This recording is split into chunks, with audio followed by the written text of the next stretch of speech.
আমাকে মৃত্যুদণ্ড দিল, সেই দিনে আবার আমার পোর্ট বিক্রির চুক্তি করে ফেললো, আর তারপরই এই ব্যাপকভাবে ভূমিকম্প। আমার মৃত্যুদণ্ডের রায় ঘোষণার দিনই বন্দর লিজ সংক্রান্ত চুক্তির বিষয়টি সামনে আসে এবং এরপরই দেশে বেশ কয়েকটি ভূমিকম্প ঘটে। এটা আল্লাহরই একটা খেলা, এমন বিস্ফোরক মন্তব্য করেছেন ক্ষমতাচ্যুত প্রধানমন্ত্রী শেখ হাসিনা। দলের নেতাকর্মীদের উদ্দেশ্যে এক অডিও বার্তায় তিনি এই মন্তব্য করেন। আমি জানি না, এটা আল্লাহরই একটা খেলা। তিনি ভূমিকম্পে নিহতদের আত্মার মাগফিরাত কামনা করে বলেন, যারা মারা গেছেন তাদের জন্য দোয়া করি এবং যারা ক্ষতিগ্রস্ত তাদের প্রতি সহানুভূতি জানাই। আহতদের যেন দ্রুত চিকিৎসা দেওয়া হয় তা কামনা করি, কারণ চিকিৎসার ক্ষেত্রেও রয়েছে মারাত্মক অব্যবস্থা। চিকিৎসা কেন পাবে না? আমি ক্ষমতায় থাকলে তো কখনো এরকম হতো না।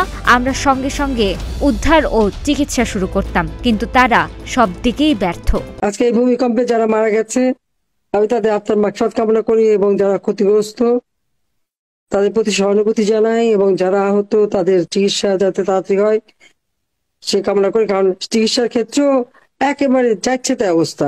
চট্টগ্রাম বন্দরের নিউ মোরিং কন্টেইনার টার্মিনাল বিদেশি প্রতিষ্ঠানের কাছে লিজ দেওয়ার বিষয়টি নিয়েও সমালোচনা তোলেন শেখ হাসিনা। এ সংক্রান্ত চুক্তির বৈধতা প্রশ্নে হাইকোর্ট গত ৩০ জুলাই রুল জারি করে জানতে চেয়েছিল কেন চলমান প্রক্রিয়া আইনগত কর্তৃত্ব বহির্ভূত ঘোষণা করা হবে না। ৪ ডিসেম্বর বৃহস্পতিবার সেই রুলের শুনানিতে বেঞ্চের জ্যেষ্ঠ বিচারপতি ফাতেমা নজিব চুক্তি প্রক্রিয়া স্থগিতের পক্ষে মত দেন, তবে বেঞ্চের জুনিয়র বিচারপতি ফান্দেবা আনোয়ার রিটটি খারিজ করে দেন।